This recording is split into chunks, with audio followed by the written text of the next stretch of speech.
In the wake of the alleged NEET paper leak and malpractices in various exams, the Maharashtra government has announced that a law to curb exam paper leak will be enacted during the ongoing monsoon session of Maharashtra Assembly. कायदे नाहीत असं नाही, पण विशिष्ट परिस्थिती करता विशिष्ट कायदे लागतात. पण एक समग्र कायदा स्पर्धा परीक्षांच्या संदर्भातला हा तयार करणं हे गरजेचं आहे. केंद्र सरकारने तो केला आहे, राज्य सरकारही तो कायदा करेल. This as the resurgent opposition in the state targeted the government protesting outside the assembly over the issue. The opposition questioned the state government over its inaction over paper leaks in the state.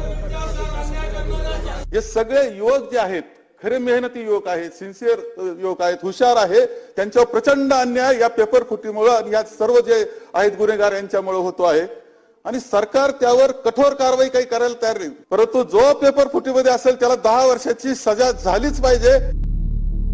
Meanwhile, investigations into the NEET paper leak case in Latur has intensified, with the CBI reaching Latur to question the accused teachers who were allegedly part of a larger exam paper leak ring. While probe into NEET case is underway, with courts unearthing new evidence daily, it remains to be seen if the proposed legislation by Maharashtra state government will be effective in curbing these malpractices in the future. With video journalist Mahesh Halwai and correspondent Anuj Raite, this is Radhika Ramaswamy for NDTV.